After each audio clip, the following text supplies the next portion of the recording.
We are actually winding down Hooch Booch. I was literally 23 and I was like, alcohol. I'm gonna make alcohol. Within 9 months, recipes were finalized, cans were done, product was in cans, and we were launching. These old white men just freaking love the old fashioned, or like love the bee's knees. And I was like, wasn't in my target demographic when I wrote it down. Totally. You actually have no idea how someone's gonna interact with it. Until that's on the shelf, you can guess until the cows come home, but you're not gonna know. Welcome to More Than the Hype, the podcast where we go beyond the surface, beyond the trends, and straight into real, unfiltered conversations about business. I'm your host, Kristin Taylor. Grab a glass of wine from KT Winery, or water because moisture is important, and let's get into it, because success is more than just the hype. Hi everyone, welcome back. I am so excited to be here with my friend Anna Zesbaugh. We get together like once a month-ish to talk about... We do our best. We do our best. Business, beverage, life. We try to fit a little friendship in there too, along with all the biz stuff. But I found it's been really refreshing to have a friend who's building a business with similar intention and also like similar goals aligned. So I brought her here because one of the big conversations I have with founders is, how did you start? What's the goal? How did you get into distribution? How did you get into retail? How do you even create a beverage brand? I'm sure you must get the same questions. Great question. So I figured we could maybe hash some of that out here. Let's do it. And then we can just drop them a link in the future. Yeah, here you go. Here we Listen go. up. But I'm going to read a little bio to slightly embarrass you. Give it to me. Okay, amazing. So, a little bit about Anna. Furloughed from hospitality during the pandemic, Anna turned her passion for bringing people together into a business. She launched Hooch Booch, which, fun fact, I was at your launch party. So funny. Which is crazy because I just like bought a random ticket because I was launching a beverage brand and you launched one. And I was like, oh my God, let me support another woman. And then fast forward years later. You didn't even say hi to me. No, I was so awkward. I'm so awkward. And I was just like enjoying my little tasting flight. Sorry. She launched Hooch Booch on an elevated hard kombucha, followed by Blind Tiger, a social lounge in Rhino here in Denver, Colorado. And then seeing the demand created this functional beverage called Corpse Reviver, which is also very much in the same vein as Hooch Booch from like a branding perspective, which I love. And it's a modern electrolyte recovery drink, but it's now available in Erewhon, Walmart, and so many other places. And I'm so excited to have you here. And I would love if you could tell people a little bit about you and like, where are you from? Yeah. How did you get this idea? Me. So funny because I feel like we always think about like the business when I'm describing myself, but like I am also Anna outside of the business. Yeah. Sometimes. At least 10% of the time. Yeah. So I grew up in Minnesota, you know, just a little Midwest girl. Yeah. And I came out to University of Denver to go to college, which is how I made my way out here back in 2014. And I studied hospitality management and business and found myself post-grad working in luxury hospitality in hotels, restaurants, bars, etc.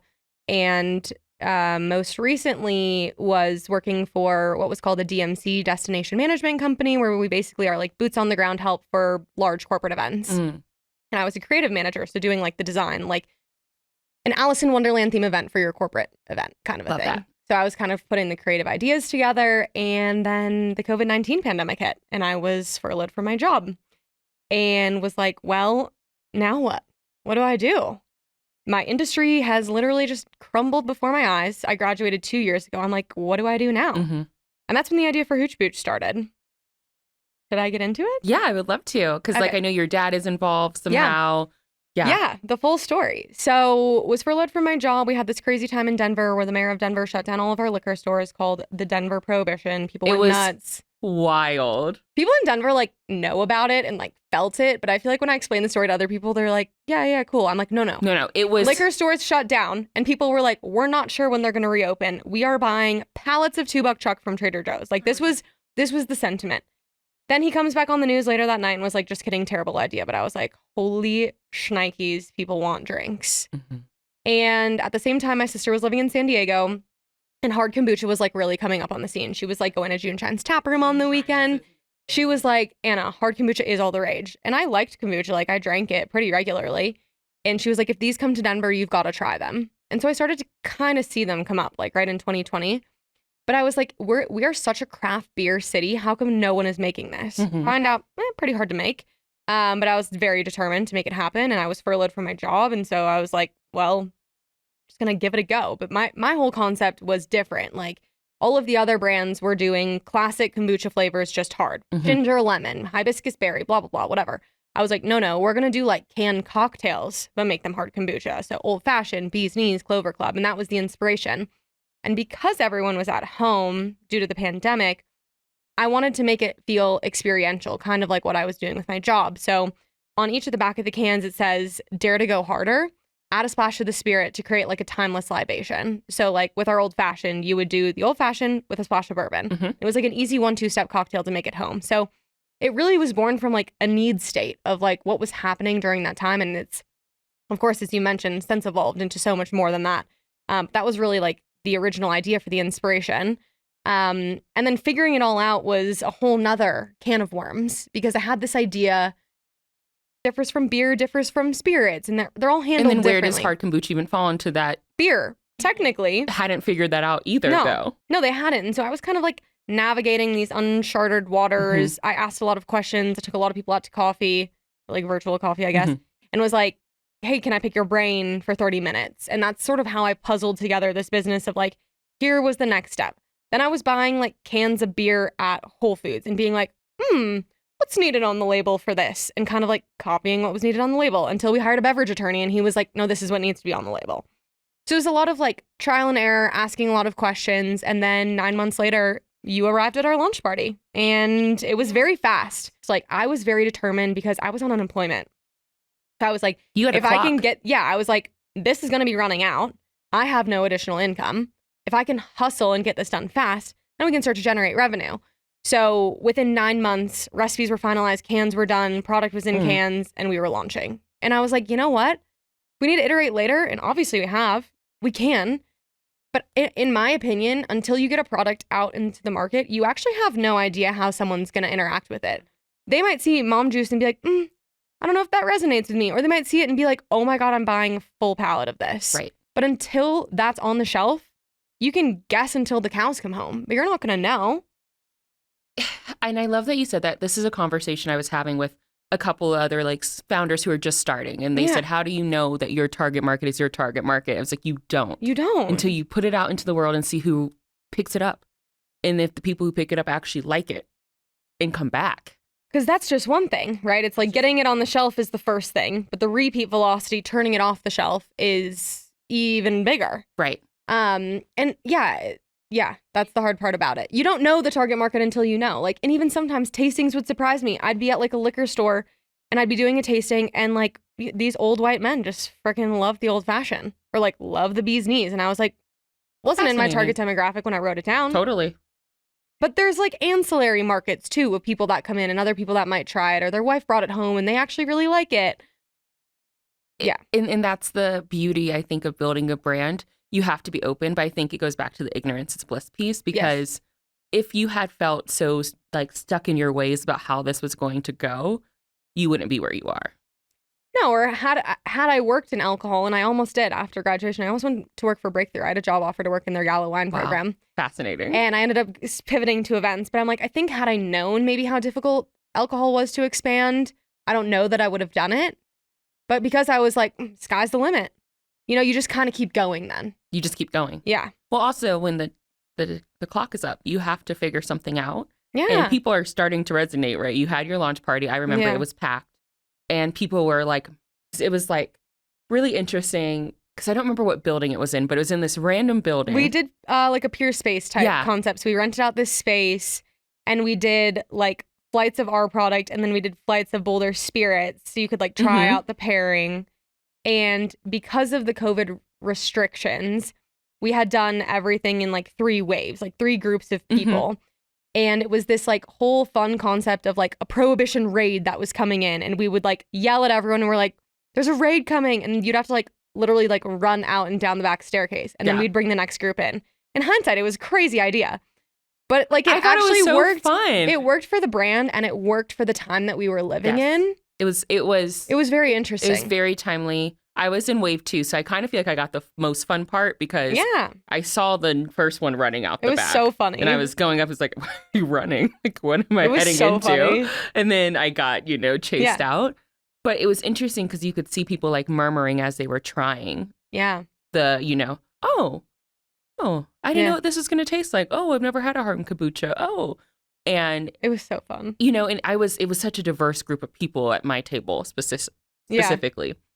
And like, I think the reason your brand hit, and I say this with love, but sorry, Forrest, but like June Shine didn't hit here. I think you came at a really interesting time and you kind of swept the rug with all the other hard kombuchas in Denver. And you did it in such an interesting way that Denver claimed you immediately. Well, it was different. Yeah. It wasn't the same as other hard kombucha. And like, I feel like it is really like a cocktail city. Like, I feel like people love their cocktails here. And Blind Tiger is a huge testament. Like, we get the data. We know people are drinking cocktails right now. And so I think that helped bridge the gap. And part of that too was like beachy theme products, which is where most of the hard kombuchas were coming out of Southern California, weren't resonating here because their packaging was lending itself to that. Right. And it's not a beach town. Mountains. We're in the mountains and in a city. Right. And so what works there might not work here. And that's where geography does play a huge impact into things that people are sipping, for sure. Like, 100%. Then we took it to Minnesota, where I'm from, to the Midwest, and people are like, what is kombucha? And I'm like, think we struck the wrong chord here. Okay, so no offense to my Minnesota friends. Have you ever pulled out of a market before then? No. Yeah. Was it just then a lot more money into consumer education of what kombucha is? I'm from Virginia, so I also don't know if kombucha is hitting the same. We spent a lot of time educating consumers. Yeah. And I think ultimately that's really what led us to Corpse Survivor, is because we felt like, I equate it to like pushing a boulder up a hill. Like, it was like, oh, kombucha again, I got to explain it. Or people would just straight up at tastings be like, I don't do kombucha. And I'm like, oh. Yeah. You could, though. You could try it. Yeah. And it tastes very different. And our product, it's made with a champagne yeast. Like, it doesn't taste super vinegary. And that was intentional. Yeah. And it's not a shrub. And I think people are imagining a shrub, not kombucha. Because I think a lot of brands have done a bad job at what kombucha is or what hard kombucha was. There's no regulation around what hard kombucha has to be. And there's some super vinegary, non-alcoholic kombuchas out there. And they think like dirty hippies in Boulder drink that. And I'm like, that's not really it. Right. But I think kombucha did a bad marketing job for itself. Totally. To say what it is. And the name even of itself is hard to explain. Or say, obviously. Kombucha, kombuchi. I've heard it all. Kombuchi's cute. Yeah. I like that. Well, when it comes to putting something out into the market, and I'm just jumping all over. These are, Anna's too good. I don't need these anymore. But when it comes to putting something into the market like a kombucha and then creating Corpse Survivor, how do you even know where to go next? Are you using data like e-commerce data? Is it a vibe check of like, okay, Denver's similar to Austin, to Nashville, to how are you figuring that out so you don't have to necessarily educate? Or do you feel like you didn't I just figure out, roll on you went straight to vibes, Corpse? baby. No, I mean, kind of though. For me, I rely a lot on like gut intuition. Like there's numbers for sure. Like we saw Hooch Booch numbers declining, like most definitely. And then I think I started to understand the industry more. I started to understand the different segments, the different sub-segments. And so by dipping my toes in and then diving in head first, I was understanding more of what beverage was. And there was no denying that when we started attending events, people were like, I'm not drinking tonight. I'm not drinking for X, Y, and Z reason. For whatever reason it was, and it didn't really matter the reason anymore, it was noticeable that people were drinking less. And so I was like, huh. And our buyers were telling us that kombucha is slowing down. So we had a lot of these external factors that were like in my ear, kind of like, oh my God, like doom and gloom. Like, I love this product and what it's doing is amazing. But one, it's so niche.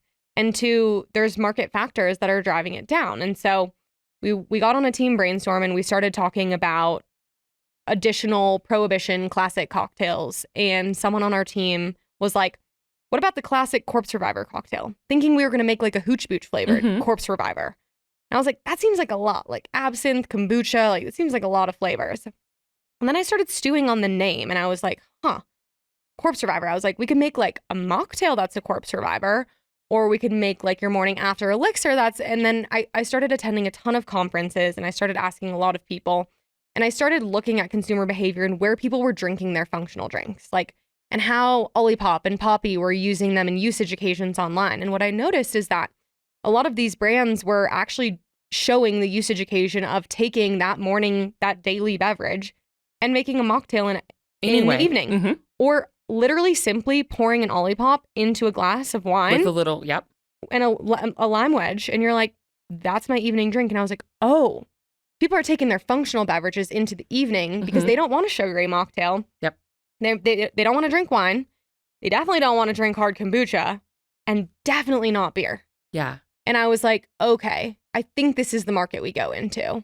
And I think we make Corpse Reviver fully functional because they could take it into the evening. But what I wanted was I wanted it to still have that elevation. Yeah. I still wanted it to feel sophisticated. And I think that's where some of our other functional competitors lack a little bit. Like, think about a Ollie or a Poppy, Olipop or Poppy can sitting on like a bar top. Doesn't really work. Corpse Reviver can sitting at like Death & Co. works. Yes. Also, you need to show the people what Corpse Reviver looks like. The people. I want so you to cutie. open it. It's elevated. It is. And that was intentional. We were like, we want it to feel. Get that in the camera. There she is. Listen to that hiss. I love it. That was really the inspiration. And then we started talking packaging. So my friend Anne Marie is our graphic designer. Literally, we designed Hooch Booch in our Wash Park apartment. She lived 2 floors above me, and I would go up every single day, and I was like, I've got this idea. And she started just designing. She was literally still in college when she designed Hooch Booch. Call her up, and I'm like, I've got this idea for a Corpse Reviver line. I really want it to be like somewhat skeletony, and I want it to be floral. I want it to still feel feminine, and I definitely don't want Day of the Dead vibes. And that's what kept coming up. Like, florals with skeletons felt very like Dia de los Muertos. Yeah. And I was like, that's not what we're going for. 100%. When we had Mom Juice, everyone would, you hire all these designers and you have your brand guidelines, and we would get it back. And I'm like, why are we in the 80s?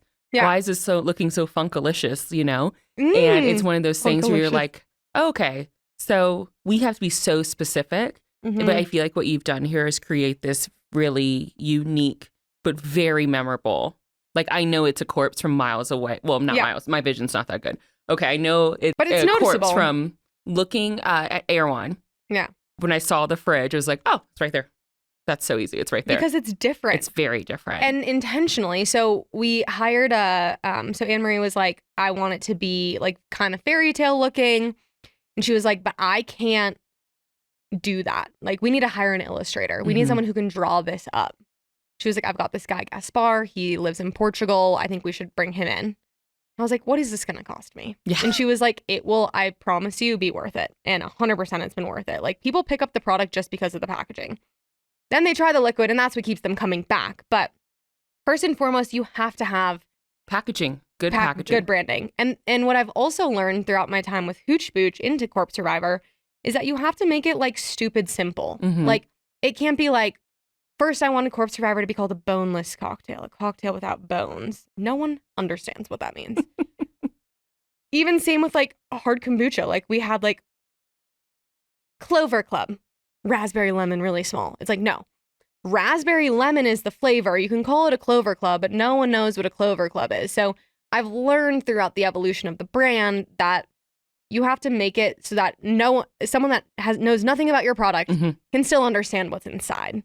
And so that's a lot of evolution too that's happened. So is that been mostly, and I say this, Poppy is actually a really good example of this. They had Mother Beverage first. Right. And it was ugly. It was just a glass in a bottle with of this like Canva Scotch tape looking label, right? Didn't move at all. And Allison and whoever else came to the table said, oh, we need to make this pretty. And then all of a sudden, well, she went on Shark Tank. And they were like, "Hey, we've got to gut the brand." Yeah, and no thank God they did, right? Because we wouldn't have ended up with Poppy as Poppy. But you see instantly, Olipop, Poppy, all these brands. It came down to having packaging people wanted to pick up, and then, but of course, the juice inside has to be great. It has to, or you won't get the second purchase. No, and I've tried so many beverages where I'm like, "Oh, the packaging's cool. I'm gonna try it," and I damn near spit it out. I'm like, "No, it's terrible." So it has to be both. You have to have both. And the packaging is what's going to draw people in on the shelf, because I think they say the consumer has like 3 seconds when their eyes are passing the shelf. Like, oh, it catches my eye. I'm going to give it a try. Yeah. How much did you pay on the packaging roughly for the people, these new founders? for both of them, I would say Hooch Booch was probably like 5,000 all in. Okay. We were very scrappy in the early days. And then Corpse Survivor, we had just started with the labels. We didn't do like a full brand design. We've probably now spent like close to 10,000. Okay. But I think people get very caught up in feeling like they need to hire this huge agency that does all of the work. Do not hire a And huge I'm here to agency. say, like, hire a freelancer that's trying to like get their name out there. Because Anne Marie was still in college and now this is like part of her portfolio, you know? 100%. Hire someone that's like knows what they're doing, like is a good designer, but like that's scrappy about it and that's willing to work with you. And that's like, you could pay $75,000, $100,000 from an agency, a really great agency. Yeah. And we've seen that, right? And then We've you're seen out people's that brands. money. And then what if it doesn't work? Because guess what? Most brands don't. And that's okay. I think it's important to like have the first design done by a freelancer. One, you get way more access than you would if you had an agency to input yourself into the process. And I think it's really important to learn the process. Right. Because that type of speak will really take you far in this experience. And then you can always have an agency tighten it up as you get further along. But you have to do, we did our first at bat ourselves. We did it on Canva. Yeah. And then we hired a designer to actually make it design worthy and print worthy. Yeah. And from our first label to now, it's very different. And the cost difference, it's very clear, I think. But ultimately, we got the first experience. And then you know. Well, and then you start tasting it with people. You start hearing what they think. And then you iterate. And then you adjust because then you're putting tasting notes or then you're saying like, oh, someone picked this up and they were like, I can't really read the nutrition panel. And you're like, oh, okay. And then you get enough of that feedback that you're like, oh, make that bigger, you know? So there's iterations and it has to evolve. It has to. So and let's talk evolving. One question I get from Mom Juice is, how can you even talk about wellness if you're over here promoting alcohol? Like I get sometimes I get a little grief about that, which is my answer is really easy. Like, I'm good with both. I think drink whatever makes you feel the best. I just want whatever is in your glass be made by me. So, you know, whatever that experience is. How do you balance the conversation of you starting Corpse Survivor both with customers, with distributors of like, okay, we're also adding in this NA side. No, we're not saying alcohol is bad for you and this terrible thing that you can do to your body. But it's also like, we're giving you optionality. Like, how did you, I would say, curate that conversation so people understood that you weren't saying either is a terrible idea? I mean, you have Blind Tiger, which is a mix of both really well, by the way. First and foremost, I think what we were trying to do with Hooch Booch is make a better buzz, right? Yes. Better for you buzz. And so our entire product line, everything that we do is better for you, right? You can't claim health benefits on alcohol, but I thought we were pretty damn near close with what we were doing with Hooch Booch, right? And I think in my own personal life, I'm a very much like everything in moderation. And I think I've built a lot of our brands around what gaps that I've seen in the market. Hooch Booch. Couldn't find what I wanted locally. Couldn't find that, so created that. Corpse Survivor couldn't find like a hydration beverage that felt sophisticated enough or that felt potent enough, that wasn't packed with sugar and sodium. Like, I'm like, salty. I feel like I'm swimming in the ocean. Yeah. Like, that's not needed either. And so I think you can have both. And I think when we attend events, bringing both is so great because it feeds both sides. It feeds whatever you're looking for that day, that night, whatever. And so I think that they can live in harmony. And I think they say, like, there's this study that now shows that people that are not drinking are typically not like fully sober. They're alternating between drinks in the same evening. The conference that I was at 2 weeks ago called it zebra striping. Hadn't heard of it. Fascinating. Alcohol, non-alcohol. Alcohol, non. All in the same sitting. Yeah. I mean, that's who I am. Right. That's who you are too, right? Yeah. And so it's everything in moderation to me. And I think we've gotten the same comments. Like, we attended a vegan fest and people were like, I cannot believe this would be here just with alcohol. And I'm like, what? I'm like, I don't understand. And I think we're understanding that, yes, alcohol does have implications on the body, of course. But again, like, after a long day, and like we have a lot of long, hard days, a glass of wine sometimes just takes the edge off and is something that I need and a ritual for me that I really enjoy. Yeah. And then there's some nights where I'm like, I don't need a beverage, and so I don't. Or I drink a Corpse Survivor or a non-alc drink that we have at Blind Tiger. Like, it's all, in my mind, like, in moderation, but very intentionally did we separate the brands. Yes. It wasn't a non-alc Hooch Booch. It wasn't a non-alcoholic kombucha because I felt that market was already saturated. And we had a lot of issues, like I already mentioned, with kombucha, blah, blah, blah. I was like, we're not doing kombucha, which is why I didn't even want them to look similar. People would just get confused if it was called Hooch Booch. They think it was 100%. non-alc kombucha, right? So I was like, we have to completely change the name. We have to completely separate the businesses. Now, when you put the cans next to one another, they look like they're part of the same family. And that was intentional. They're cohesive, yet they're meant to sit next to each other. And if I've had multiple people say, I've been buying your Corpse Survivor product and I had no idea it was you. I thought you were just Hooch Booch. So I think it's working in the fact that we've separated them enough that people don't know. And I think it benefits us to have both and to not. Like there's pros and cons to both. I agree. But I the thing I say when people ask me is, it's one thing to consent to drinking alcohol. Like we all understand that alcohol is alcohol and it's not necessarily a positive effect on the body from that standpoint, from that, very transactional standpoint, but there is other options there. The thing we didn't consent to is all these other random things in our beverage. And that's the where junk. The junk is really what makes you feel like trash. Right. So. And overconsumption. And anything will make you feel like a piece of shit. Yeah, if you have too much of it. If I drink a full bottle of wine, yeah. Yeah, do I do it? Gonna happen. Yeah, still sometimes. Yeah, absolutely. And then I drink a Corpse Survivor the next morning. You gotta revive that corpse. But yeah, I mean, yeah. Yeah. Everything in moderation. Everything in moderation. Then there's better for you options. Like, turn around. Like, I think more and more people are actually becoming super conscious of the actual ingredients and they're flipping over the can. Which I love. They're flipping over the bottle and they want to know that you're not jamming junk in there. Yes. And big brands and even small brands are still doing it. Because I think there's a lack of education, right? Totally. People don't understand when they flip over the can what all those ingredients mean. Well, it's like people go to Europe and they're like, I feel so much better eating there, drinking there. I'm like, yeah, because they don't put crap in their food. They don't put crap in their food. And I love that as a country, there seems to be a good upward trajectory to drinking and eating better and having those conversations and understanding what the back of the label has said. Right. Everyone's scared of Red 40, but now like everyone's like, I wonder if I need all of that sodium or all of that, right.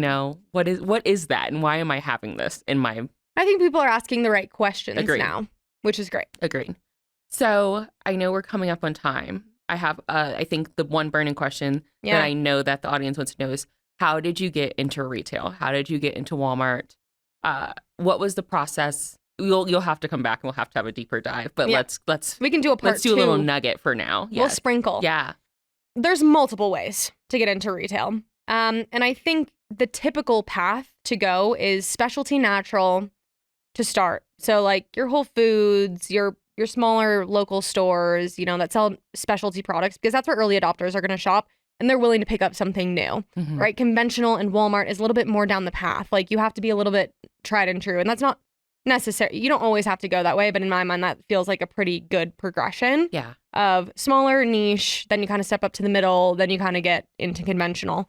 But actually logistically doing it is, you might find a broker that's able to help you like bridge the gap. I think brokers are, there's some good ones, there's some bad ones. Like, ultimately like they're a middleman. So if you can go direct to the buyer, you should go direct to the buyer. And it also depends on like, I think your knowledge of the space, your ability to get it done, and so brokers can help with some of that lift. And sometimes. They do a lot of the paperwork. They do a lot of the so I'm like, paperwork is please do the paperwork. Challenging. Yeah. But I think also like owning the relationship with the buyer is super important. So you can knock down their door. You could literally email them. You could email them. You could find them on LinkedIn. There's usually like submissions on the website. So like if you're trying to get into natural grocers, you could submit online. Erewhon, online submission. You just have to have all your ducks in a row to say like, I've got my barcodes, my UPCs, I've got my nutrition. Like you've got to make sure you've got all that info. You submit online and usually you'll hear back from them either yay or nay. But I think it's really important during the submission process that you're also reaching out to the buyer because they get flooded with submissions. You've got to raise some sort of green flag that says, I'm doing a great job. And what I've learned over the past 5 years is that if you can be data-driven in your approach, if you can give them a reason as to why you're outselling your competitor on the shelf and bringing additional new revenue into the category, that's what they want to see. They want to see that I can sit next to Kristin and that we can both bring money into the category. They don't want to see that I can replace Gatorade because Gatorade's already making them money. They want to know that I'm going to bring a new shopper into their store. Walmart's a great example. Yeah, they want to see co-buying opportunities. So we're getting into Walmart, literally landing on shelf this week. We are not. It's this week? Yeah. I'm so excited. So they want to know that they're not just going to remove Gatorade and put us on the shelf. They want to know that we're going to sit next to them and we're going to bring a new, younger, Gen Z, millennial customer into their store that wasn't. And they're going to get it for a good price. Yes. So that's the whole name of the game. Then there's like random opportunities that you can find through like Startup CPG or like Range Me Online. Like I literally randomly submitted to Walmart Open Call, flew out to Bentonville, pitched them, got a golden ticket, came back, and now we're landing on the shelf. That's a crazy experience. It's a crazy experience, but I also want to say there's so many people who do not make it through that process. Yeah. And that goes to the strength of Corp Survivor, but it's also really cool that that's an option. It is. And there's so many retailer opportunities like that. I would say like take every opportunity. Like even Startup CPG does like a meetup with Gelson's in California and I got to like meet the buyer one-on-one there. There's so many opportunities that are out there. I think it's just getting yourself in the right room, in the right space, in front of the right buyer. And don't be afraid to email them. And email them like 5 times. Like one and done will not get you anywhere. Nope. You've got to keep knocking. And if they said no, come back around in 6 months. It doesn't mean a no forever. It just means a no for that reset. Resets happen every Twice 6 a year. months, twice a year. Spring, fall usually for Beverage at least. But yeah. So just keep knocking down the door and don't be afraid to like be shy and brag about why your product is what it is. But you can't just say, I have the best hydration drink. That doesn't do that's not going to work. You need data to show how it's moving, other retailers to prove that. Yeah, just keep knocking. Yeah. My other advice is go to that Erewhon form and see what's required and use that to work backwards. To make your beverage. To make your beverage. I think that's actually a fabulous idea. Whole Foods banned ingredient list. Yes. Look at, because like there's so many things that your co-packer might try to sneak in. Maltodextrin. Random shit that they want to put in your product. Which would disqualify you from so many different places. So look at what the retailers require. And I would say go for the most crazy requirement. Like look at Whole Foods, look at Gelson's, look at Bristol Farms, see what they don't allow. Because then everyone else will take it. 100%. Yeah. Okay, I know we're at time already. We will have to 100% do a part 2, but maybe we can do it in yoga pants or something. Yeah. That sounds fantastic. We could do like a little Call Her Daddy where we can wear sweatsuits or 100%. Something. Yes. Cool. I'll get you a Rich Auntie sweatshirt. Yeah. We'll do it. Oh my God, I want one because that's me. Yeah, I know. Same. All my friends have kids and I'm like, it's Auntie. Here are your shoes. What is next for Hooch, Booch, Corp Survivor in general? Yeah. What's next? Okay, so you're like, I have 5 seconds. Let me try. No. I'm like, I've got like 3 minutes. Yes. I think I'll be good. Multiple things. So, and maybe this is like the perfect stage to announce this. We are actually winding down Hooch Booch. We are deciding to close that door and maybe not forever.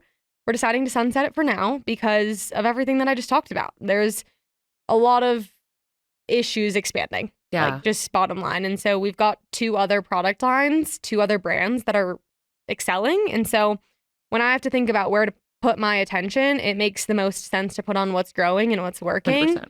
And unfortunately, that means having to say no to something. And everyone's like, oh, are you so sad about it? It's like your firstborn. And I'm like, yes. And it's led me all to this point. Right. And like, whether it was Hooch Booch, whether it was Corp Survivor, at the end of the day, I don't really care.